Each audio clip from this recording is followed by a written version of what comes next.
Before we bring this podcast to a close, I want to ask you one more question. And this is maybe one of the most exciting ones, because you talk a lot about ascension, and you've already said too, like we have access to these states, even though we don't know it yet.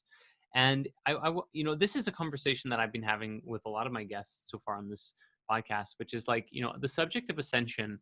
What does it mean to you? And what does it look like in that, in like an ascended human state, because even the word ascension really, for the most part, was really coined by the Bible and the story of Jesus, moving into this ascended, like light body state of being, state of consciousness. So is that reflected in your understanding, or what does ascension mean to you? It's pretty simple for me. There's no final stage that you get to. I don't see ascension as like, oh, I've made it. Right. I don't see ascension like that. It's a journey. It's an experience. It's a process of moving from one state of consciousness to another, to another, to another, to another, like you're going up an elevator, right? And it's your body. So it's not you. You are already a higher state of consciousness. You're already higher consciousness. So it's not actually you that's ascending.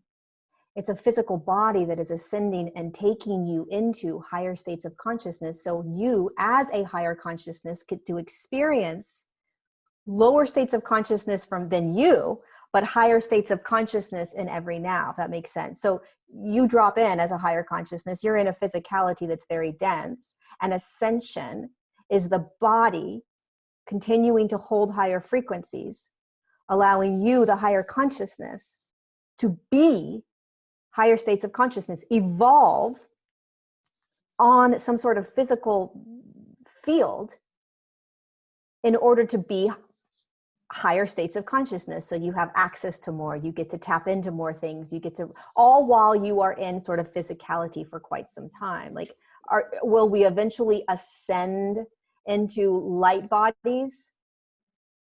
Perhaps not, right? Is a 5D physical body very different than this body? Abso-freaking-lutely. But is it still form? Absolutely. Time frame? Who knows when that, like, people like to call it like 5D whatever, consciousness field, whatever that is. Who knows when that will happen? But ascension to me is literally like, I'm just walking upstairs. Like I'm just shifting frequencies. And that's it. And there's no destination. When you have a destination, you're going to suffer. I got to get there. I got to get there. I got to get there. Where are you going? Right? Why are you going anywhere? You just be in the now. Let your body continually move you into higher states of consciousness, because this is all just a game, right? This is all just an illusion. This is all just you as a higher consciousness playing in this. And it's allowing you to experience different states of consciousness in physicality. And so ascension is just that. It's collectively and individually moving from one frequency to the next frequency, to the next frequency, to the next frequency, energetically. That's how I see it. And the more you are kind of aware of this by feeling, it's all energy. So you have to feel it. The more you kind of start to really tap into what's happening to you on an energetic level, you'll start to feel yourself shift.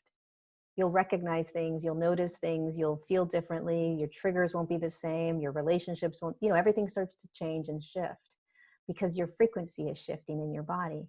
And so your resonance is shifting, your energetic field, it starts to shift. You don't feel the same towards things. You don't do the same things. You don't say the same things. Things just start to shift. That's ascension.